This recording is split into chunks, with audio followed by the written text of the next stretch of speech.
দুনিয়াদারি ভোর। আসসালামু আলাইকুম রহমতুল্লাহি ওয়া বারাকাতুহু।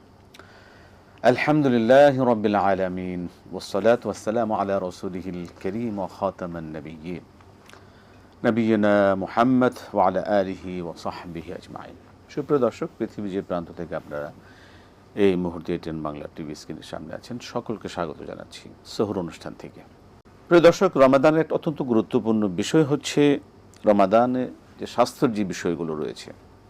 আজকে কোরআন সুন্নাহর আলোকে আমরা আলোচনা করব এই রমাদান মুবারকে আমরা কিভাবে স্বাস্থ্য সচেতন হই এবং স্বাস্থ্যের কি আমরা উপকার লাভ করতে পারি রমজান থেকে, এবং কি সচেতনতা আমাদের থাকা দরকার, এই সকল সার্বিক বিষয় ইনশাল্লাহ আমরা আলোচনা করব। আমি আছি আপনাদের সাথে কেম ফিরোজ। আমাদের সাথে আজ আলোচনা উপস্থিত আছেন আমাদের সকলের শ্রদ্ধেয় শেখুল আল্লাম শেখ প্রফেসর আনম রশিদ আহমদ মাদানী হাফিজাহুল্লাহ।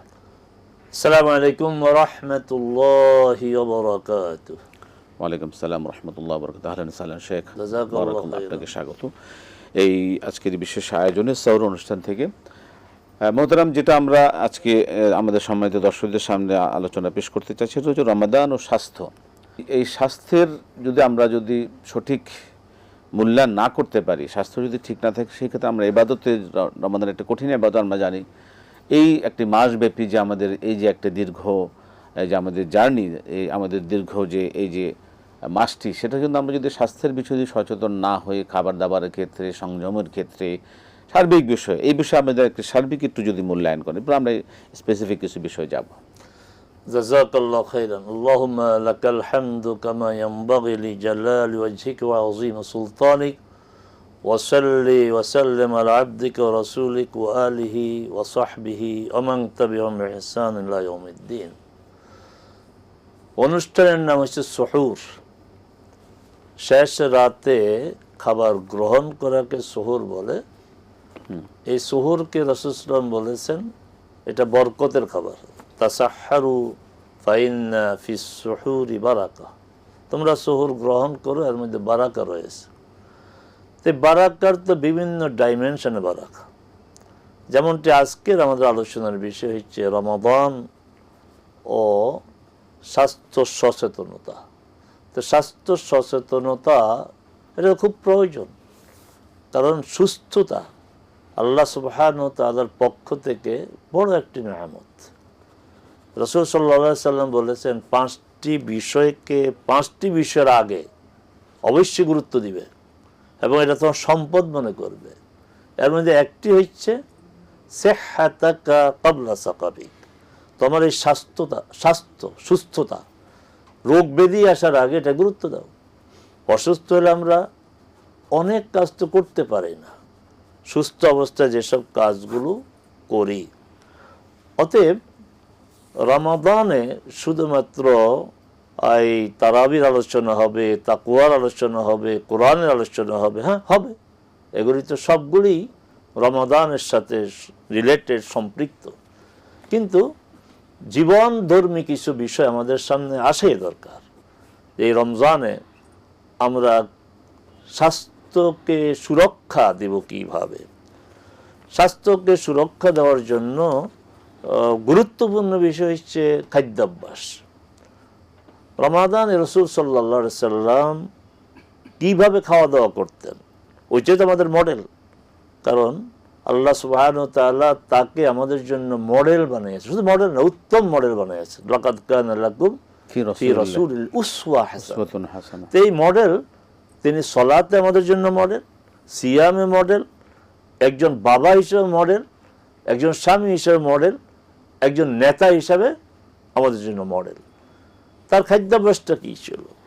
রাসূল সাল্লাল্লাহু আলাইহি সাল্লাম ইফতারটা খুব ভারী ইফতার করতেন না, কারণ সারাদিন না খেয়ে থেকে হঠাৎ করে বেশি খাওয়া এটা স্বাস্থ্যের জন্য ভালো বিষয় না, যদিও আমরা তার ব্যতিক্রমটা করি।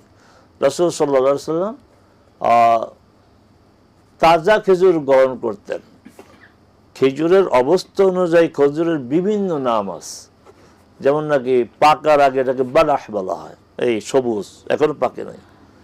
সবচেয়ে ভালো খেজুর হচ্ছে এই খেজুর যখন পাকা খেজুরটা, এটাকে রোতাব বলা হয়। রাসূল ইসলাম রোতাব মানে সদ্য পাকা খেজুর দিয়ে ইফতার করতেন। বলছেন যে এটা দিয়ে ইফতার করো। রাসূল সাল্লাল্লাহু আলাইহি ওয়াসাল্লাম বলছেন যদি না পাও তাহলে খেজুর, মানে যেটা শুকনা খেজুর, ড্রাই খেজুর যেটা, আর পানি। আর পানি তো প্রয়োজন, কারণ দীর্ঘ সময় আমার শরীর পানি শূন্য থাকে, আমার যে প্রয়োজনীয় যে মিনারেল আমার দরকার তা থাকে না। তারপরে আমার শরীর যে প্রয়োজন সুগার থাকে, খুবই সায়েন্টিফিক, সল্ট থাকে না, খুবই সায়েন্টিফিক, খুবই সায়েন্টিফিক বিষয়। হালকা খাবার গ্রহণ করে তিনি সালাত আদায় করতেন, মাগরিবের সালাত, তারপর তিনি খাবার গ্রহণ করতেন, একটু ভারী খাবার, একটু ভারী খাবার করতেন। তো এই খাবারের মধ্যে তার কাছে প্রিয় খাবার ছিল সারিদ। সারিদ হচ্ছে রুটি আর গোশ আপনার মিশিয়ে খাওয়া, এটাকে সারিদ বলে। এটা তো আদর্শ খাবার। মানে রুটিটা কি, খুব হেলদি খাবার। হ্যাঁ, রুটিটা হচ্ছে গম, এবং রাসূল সাল্লাল্লাহু আলাইহি সাল্লাম এই মিহিন যে আটা, এটা তিনি খেতেন। দেখেন ১৫০০ বছর আগে আমার রাসূল সাল্লাল্লাহু আলাইহি সাল্লাম যে খাদ্য অভ্যাস ছিল, অন্য করে বাদে দিলাম, এখনকার স্বাস্থ্য বিজ্ঞান আমাদেরকে ওই দিকে নিয়ে যাচ্ছে। এটাও তার মুআজিজা। কি সেটা হচ্ছে লাল রুটি। যারা স্বাস্থ্য সচেতন তারা এই সাদা আপনার আটাকে অ্যাভয়েড করে, তারা খুঁজে খুঁজে লাল রুটি খায়। আমার রাসূল সাল্লাল্লাহু আলাইহি সাল্লাম এই লাল রুটি আর এই গোশটা, আমার রাসূলের খাদ্যাভ্যাসটা কত বাস্তব, যে দীর্ঘ সময় না খেয়ে থেকে হালকা খাবার দিয়ে তিনি এই তার এই যে দীর্ঘ সময় না খাওয়াটাকে ব্রেক দিলেন। ওই ইফতার যেটা, এটা আসলে এটার ইংরেজি ব্রেকফাস্ট, মানে ফাস্টিং এর পরে এই ফাস্টিং প্রথম খাবার তো হালকা খাবার খেতেন। আচ্ছা, দেখেন ঈদের দিনও রাসূল সাল্লাল্লাহু আলাইহি সাল্লাম ঈদের দিনে, বিশেষ করে রমাদান ঈদে, তিনি দীর্ঘ ১ মাসের বা ২৯ দিনের যে অভ্যাস, আপনি সুন্দর একটা শব্দ ব্যবহার করেছেন, দীর্ঘ যাত্রা, যে ২৯ দিন বা লম্বা সময়, দীর্ঘ মাসব্যাপী, ১১ মাসের ব্যতিক্রম একটা মাস। ১১ মাসে তো আমাদের এই নাস্তা, দুপুরের খাবার, রাতের খাবার, ফাঁকে ফাঁকে আরো খাবার, অনেক খাবার, কিন্তু এখানে একটা ব্যতিক্রম অভ্যাস আমাদের গড়ে ওঠে, দীর্ঘ সময় আমরা না খেয়ে থাকি।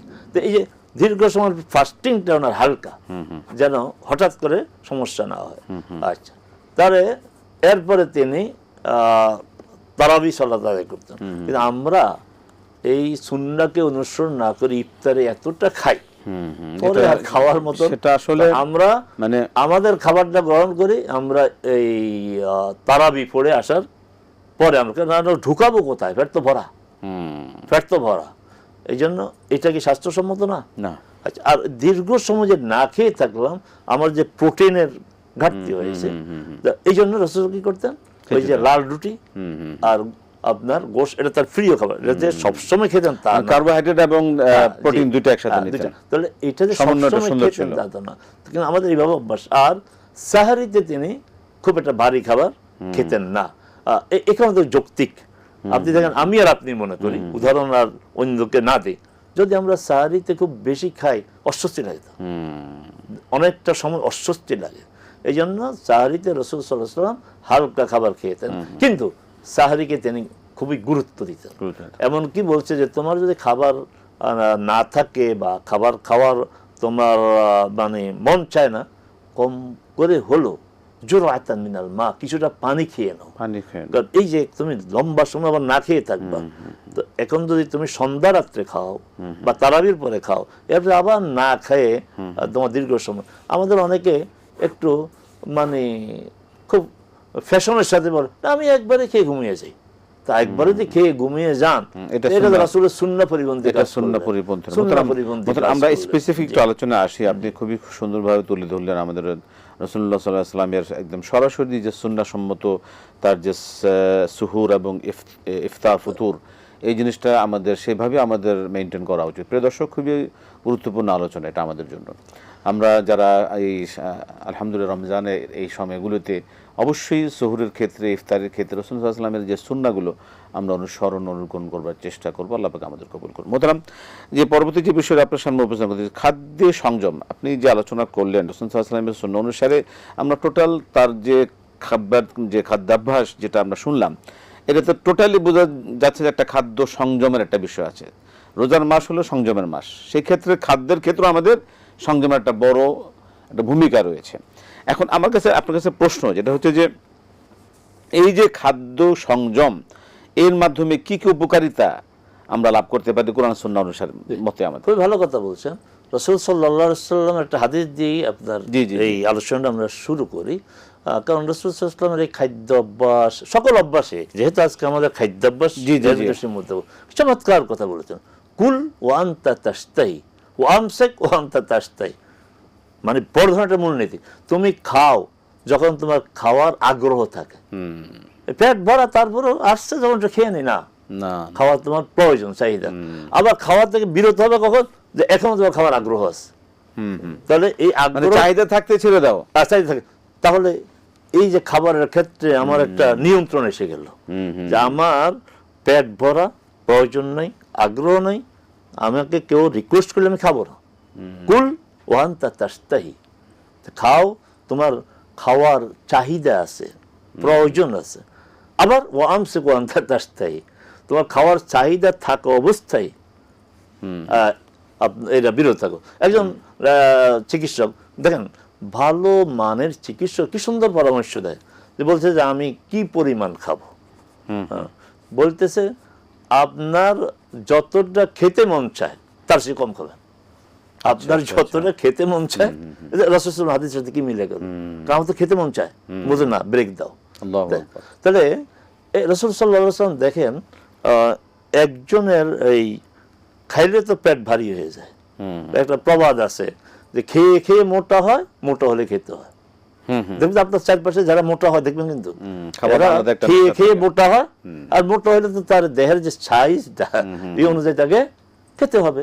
কিন্তু মোটা হওয়াটা একটা ভালো, যারা অতিরিক্ত মোটা, একটু তাদের বুকে কান পেতে একটু শুনেন তো, তার কষ্ট, অনেক সমস্যা হয়, অনেক সমস্যা হয়, তার মুভমেন্টের সমস্যা, নিঃশ্বাস নিতে সমস্যা, ঘুমানোর সমস্যা, এমনকি এই ইবাদতের সমস্যা। বলছিলাম তাহলে রাসূল সাল্লাল্লাহু আলাইহি সাল্লাম এই মোটা হওয়াটাকে ইয়াকুম আল বাতানা, ইয়াকুম আল বাতানা, যে মোটা হওয়া থেকে বেঁচে থাকো। তো রাসূল কোনটা বলেন নাই বলেন দেখি? মোটা হওয়াটাকেও তো রাসূল সাল্লাল্লাহু আলাইহি সাল্লাম অ্যাড্রেস করে, না মোটা হওয়া ঠিক না, যাবে না। তো মোটা হওয়া থেকে যদি আমি বাঁচতে চাই, তাহলে আমার খাদ্যাভ্যাস চেঞ্জ করতে হবে। সেই যে কথাটা, যখন প্রয়োজন হয় খাবে, আর তোমার এখনো প্রয়োজন চাহিদা আছে বাদ দিবে একটা। দ্বিতীয় হচ্ছে রাসূল বলেছেন 3 ভাগ করো, 3 ভাগ, 1 ভাগ হচ্ছে খাবার, 1 ভাগ হচ্ছে পানি, আর 1 ভাগ খালি রাখো। এই নিয়ম যদি অনুসরণ করে, হ্যাঁ, অন্যান্য বিভিন্ন কারণে মানুষ মোটা হইতে পারে, খাদ্যাভ্যাসের কারণে যে মোটা হয় এমন না, অন্যান্য কারণ থাকতে পারে, প্রধান কারণ খাদ্য। আচ্ছা, এবং রাসূল সাল্লাল্লাহু আলাইহি সাল্লাম আপনার যে শাকসবজি, তাজা ফল, এগুলি পছন্দ করতেন। এখন তো সায়েন্স তাই বলে আমাদের গ্রামের লোকরা এত ভালো আছে কি জন্য, তার শাকসবজি খায়। হ্যাঁ, আমাদের শহরে পরিবেশে যারা বেড়ে উঠেছে, তারা শাকসবজিকে মানে গরিবের খাবার এগুলি। আল্লাহ রাব্বুল আলামিন দেখেন, এখন তারা বাজারে গিয়ে শাকসবজির প্রতি আপনার হুমড়ি খেয়ে পড়ে। আগে এটা গ্রামের খাবার, গুরুত্ব শাকসবজি আগে গরিবদের খাবার ছিল। শক্ত বিছানা, চৌকি, আপনার কথা ছোটবেলা চৌকিতে আমরা শুইতাম, শক্ত না? তো শক্ত বিছানা স্বাস্থ্যের জন্য উপকারী। এখন দেখো যে যতই আপনার ম্যাট্রেসের উপরে একটা মোটা ওটা 1 ইঞ্চি 1.5 ইঞ্চি কাট দেয়, ওই আল্লাহ সুবহানাহু ওয়া তাআলা বলে গরিব নিয়ে তুমি উপহাস করছো, তুমি মানে তোষক, তারপরে এই ম্যাট্রেস, আরামে শুইবা, স্প্রিং করবে না, এটা স্বাস্থ্যের জন্য ক্ষতিকর, তুমি ওই দিকে ফিরে যাও। মোহতারাম, সুমু তাসিহু, রোজা রাখো, সুস্থ থাকো, চমৎকার একটি কথা, নবী সাল্লাল্লাহু আলাইহি ওয়াসাল্লামের কথা। সেই ক্ষেত্রে এই খাবারের ক্ষেত্রে এই শুধু নিজে খাওয়ার ক্ষেত্রে কি সচেতন থাকা, না নিজের পরিবার, আত্মীয় স্বজন, পরিজন সকলের দিকে একটু দৃষ্টি দেওয়ার ক্ষেত্রে ইসলাম খুবই আমাদেরকে প্রাসঙ্গিক প্রশ্ন এটা। জি জি, যে এই যে সুমু তাসিহু হাদিসটাকে অনেক দুর্বল বললেও কথাটা সত্য, কথাটা সত্য। এই যে সিয়াম অর্থ কি? আমরা আল্লাহর নির্দেশে 3টা জিনিস থেকে বিরত থাকি, খাবার, পানীয় এবং যৌন সম্ভোগ। এই সিয়ামটা সব ধর্মে আছে, ওরা উপবাস বলে, ফাস্টিং বলে, খ্রিস্টান ধর্মে আছে, আমি মানে হিন্দু পণ্ডিতদের জিজ্ঞাসা করছি, আমাদের মাসে 3 দিন, আপনার 13, 14, 15, ওদের মাসে 3 দিন ফাস্টিং এর। যদিও ওই মুসলমানরা তো ধর্ম পালন করে না, ওরাও এত ধর্ম পালন করে না, ধার্মিক বুঝা গেল এই ফাস্টিংটা এটা স্বাস্থ্যের জন্য খুব উপকারী। আপনি যেটা বলছেন যে এখন রাসূলুল্লাহ কি বলেছেন যে মান ফাত্তারা সায়মান কানা লাহু আজরু মিসলি সায়মে ওয়া লা ইউনকাস, মানে কেউ যদি অন্যকে ইফতার করায়, ধনী গরিব বলে নাই, তাহলে সে ওই রোজাদারের মতে সওয়াব পাবে, তার সওয়াবতে ঘাটতি হবে। এখানে ইন্ডিকেশনটা কি বলতে চায় যে না তুমি একা খেও না, তুমি একা খাবে না, তুমি খাওয়াও। এবং কোরআন সুন্নাতে খাওয়াও খাওয়াও একদম মানে এত বেশি ওয়াতাইমু আতাইমু আতাইমু খাও, কিন্তু পরেরটা খাও এটা খুব একটা নাই, এটা খুব একটা নাই। যে রাসূলুল্লাহকে জিজ্ঞাসা করেছে বুখারীর হাদিস, ইয়া রাসূলুল্লাহ আইয়ুল ইসলামে খায়র, ভালো ইসলাম কোনটা, ভালো ইসলাম কোনটা? বলছে যে তুতঈমু আত-তাআমা ওয়া তাকরাউ সালামা আলা মান আরাফতা ওয়া মান লাম তা'রিফ, খাবার খাওয়াও। ভালো ইসলামের 2টা আপনার বৈশিষ্ট্য বলেছেন, একটা হচ্ছে খাবার খাওয়াও, আর একটা হচ্ছে যে সালাম দাও, চিনা কিন্তু আমরা আবার বেশি বেশি সালাম দিই, অপরিচিত লোকদেরকে সালাম দেই না, কিন্তু সুন্নাহ হচ্ছে এমন যাকে প্রয়োজন আছে তাকে সালাম দেওয়া। অতএব রমাদানে আমি শুধু একা কেন ইফতার গ্রহণ করব, আমি একা কেন সহর গ্রহণ করব? আমি পরিবার তো আছি অবশ্যই, পরিবারের বাইরেও আমি যদি মনে করি প্রতিবেশী এদের আপনার ভালো ইফতার করার সামর্থ্য নাই, তাহলে ইফতার পাঠাই তাদের বাসায়, অথবা ইফতার সামগ্রী পাঠাই। আমার মনে হয় যে আমরা যারা ঢাকা কেন্দ্রিক আমাদের জীবনযাপন, আমাদের আত্মীয় স্বজন একটা তালিকা এখনই করা দরকার। তালিকা করে যারা ভালো ইফতার করার মতন সামর্থ্য নাই, ভালো আপনার সহর করার সামর্থ্য নাই, এদেরকে সহযোগিতা করা, যে আমি ঢাকা থেকে ভালো ইফতার করতেছি, তুমিও করো। আমি ঢাকা থেকে ভালো সহর ভালো খাবার দিয়ে সহর গ্রহণ করছি, তুমিও করো। এটা তো রমাদানের একটা বিশেষ চেতনা। তাহলে রমাদানের সামগ্রিক কল্যাণ অর্জন করার জন্য শুধু তারাবি না, শুধু কোরআন তেলাওয়াত না, বরং এগুলি বেশি প্রয়োজন, এগুলি বেশি প্রয়োজন। খুবই গুরুত্বপূর্ণ বিষয়। প্রিয় দর্শক, আমরা শুনছিলাম মহতারাম বলছিলেন কোরআন সুন্নাহর আলোকে এবং সহিহ সুন্নাহর একদম রেফারেন্স সহ যে আমরা শুধুমাত্র নিজেরাই ভালো ইফতার নিয়ে বসে থাকবো, ইফতার করবো, রোজা রাখবো, ইবাদত করব, এটা কিন্তু পরিপূর্ণ ইসলাম না।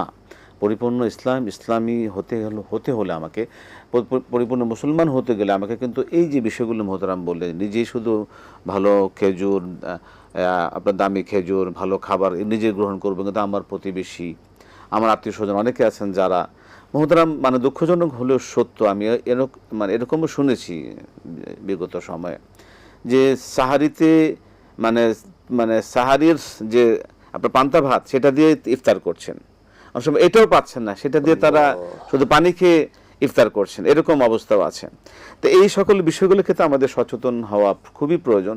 আমরা এবার কয়েকটা মাসালা খেতে মতন আপনার কাছ থেকে অনুমতি নিব, যেটা হচ্ছে যে এই যে আগে একটু বলি, যেহেতু আমাদের এই অনুষ্ঠানের মাধ্যমে অনেকে অনুপ্রাণিত হবে না, সেটা হচ্ছে যে আমরা যারা বিভিন্ন দেশে যাওয়ার আমার সুযোগ হয়েছে, বিশেষ করে রমজানে, সেখানকার মুসলমানদের কি চমৎকার প্র্যাকটিস, তারা বাসায় ইফতার খুব কম করে, যা আয়োজন করে নিয়ে ওই যে ইসলামিক সেন্টার আছে, মসজিদ আছে, নিয়ে যায়। এটা কি একটা সুন্দর পরিবেশ, যে ছেলে মেয়ে নিয়ে ঘরের আয়োজনটা নিয়ে আর আমারটা নিয়ে এবার সবাই মিলে একত্রে ইসলামিক সেন্টার হোক, মসজিদ ইফতার করে। তো এটা আমাদের দেশে চালু করে কত চমৎকার হতো, যে কথা আমরা একটু আগে বলছি যে অনেকে ইফতার করার থাকে না, এটা যে যদি আমরা চালু করতে পারি, এটা চমৎকার একটা দৃশ্য হবে। খুবই খুবই খুবই গুরুত্বপূর্ণ। প্রিয় দর্শক, আজকের এই আলোচনা আমাদের জন্য একটি খুবই অনুসরণীয়, অনুকরণীয়, শিক্ষণীয়, যে আমরা আপনি তো রমজানে নিশ্চয়ই উমরা করতে গিয়েছেন, দেখেছেন হারাম শরীফের তো ভিতরে খাবার ঢুকাইতে দেন, বাহিরের অবস্থাটা কি? বাইরে বিরাট আপনার কি বলে দস্তরখান, তখন আমাদের দেশে যে বাস কাউন্টার যে ডাকে ধরে ধরে উঠায়, ওখানে ইফতারের জন্য আপনি দেখছেন না দৃশ্যটা, কি চমৎকার দৃশ্য, ডাকতে থাকে, মানে একটা প্রতিযোগিতা। ওই যে আল্লাহ বলছে যে ভালো কাজে ওয়াসাবিকু ফিল ফাস্তাবিকুল খায়রাত। ফাস্তাবিকুল খায়রাত। মদিনা তো একই অবস্থা, সুবহানাল্লাহ। মদিনা তো একই, মদিনা তো খাবার ঢুকানো যায়, তো সেখানেও আপনার আপনার আসর পড়তে দস্তকার, কিন্তু দস্তরখান দখল করার প্রতিযোগিতা লেগে যায়। প্রতিযোগিতা, এবং টেনে টেনে বসে আপনাকে। আলহামদুলিল্লাহ মোহতারাম, আজকে আমরা আর সময় আমাদের হচ্ছে না, আগামীতে আরেকটা বিষয় নিয়ে আলোচনা করবো। আপনাকে অসংখ্য ধন্যবাদ, জাযাকাল্লাহ খাইর, বারাকাল্লাহু ফিক। প্রিয় দর্শক, আজকে আলোচনা আমরা অবশ্যই একটি দিক নির্দেশনা পাবো, আর অবশ্যই গুরুত্ব সহকারে এই বিষয়গুলো বিবেচনা করব। নিজের ইফতার, নিজের সহুরের ক্ষেত্রে অন্যকে যেন আমরা শরীক করতে পারি, সেই ক্ষেত্রে আমরা সচেতন থাকবো। তাহলে আমার ইবাদতগুলো সকলে মিলে করতে আল্লাহ সন্তুষ্ট পাওয়ার জন্য খুব সহজ হবে, এবং আশা করি আল্লাহ এই আমাদের দানগুলো কবুল করবেন। আজকে আর সময় পাচ্ছি না, আগামীতে আবার ইনশাল্লাহ অনুষ্ঠান দেখবার আমন্ত্রণ জানিয়ে আজকে বিদায় নিচ্ছি। আসসালামু আলাইকুম ওয়া রাহমাতুল্লাহি ওয়া বারাকাতুহু।